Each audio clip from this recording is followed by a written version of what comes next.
पारसनाथ यादव पूर्वांचल के लोगों के जनमानस में आज भी जाने के बाद भी उन जहन में लोगों के ताजा हैं।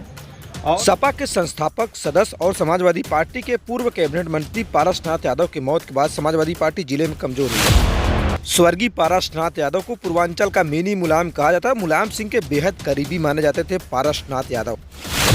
जौनपुर समेत पूर्वांचल के कई जिलों में पारसनाथ यादव की मजबूत पकड़ थी। ग्राम प्रधान से विधायक, सांसद बनकर परचम लहराया। पारसनाथ यादव 7 बार विधायक, 3 बार मंत्री और 2 बार लोकसभा के सांसद भी चुने गए थे। स्वर्गीय पारसनाथ यादव को विधायक, सांसद नहीं, उन्हें जौनपुर का जन नेता माना जाता था। पारसनाथ यादव को संगठन की जोड़ने की बड़ी कला थी और पदाधिकारी कार्यकर्ताओं को एक साथ लेकर चलते थे। पारसनाथ यादव ने जौनपुर में मेडिकल कॉलेज, शिक्षा, स्वास्थ्य, पुल, सड़क, बिजली जैसे बेहतर कार्य किया था।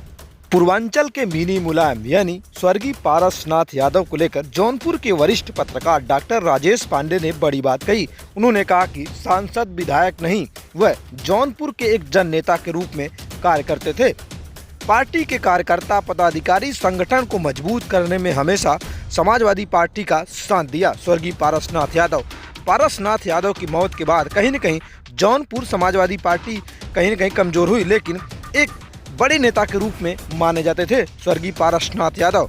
जिस तरीके से आपको बता दें कि कार्यकर्ताओं को सम्मान देते थे पारसनाथ यादव और समाजवादी पार्टी को जौनपुर समेत पूर्वांचल के आसपास जिलों में एक मजबूत कड़ी के रूप में माना जाता। जिस तरीके से आपको बता दें कि पारसनाथ यादव समाजवादी पार्टी के संस्थापक सदस्यों में से एक सदस्य माने जाते थे और पारसनाथ यादव को मुलायम सिंह के बेहद करीबी माना जाता था।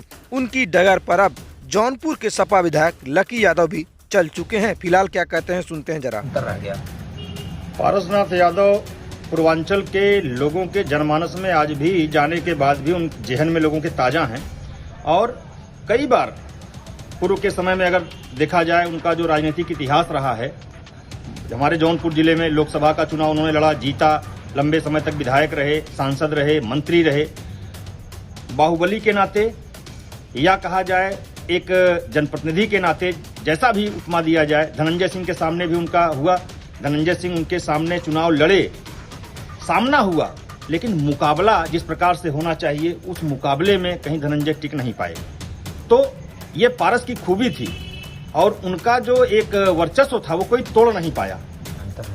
पारसनाथ जी कार्यकर्ताओं के लिए उनका जो एक लगाव था, पीड़ा होती थी तो कार्यकर्ता उनके पास पहुंचता था। जो उनका होता था उसके लिए वो किसी भी हद तक जा सकते थे। अधिकारियों पर दबाव बनाना हो या किसी कार्यकर्ता की पीड़ा को लेकर के किसी हद तक जा करके उसकी मदद करना हो, संगठन को जोड़ने की जो कला थी, वो सारी चीजें आज ये पारसनाथ को मिनी मुख्यमंत्री ऐसे ही नहीं कहा जाता था।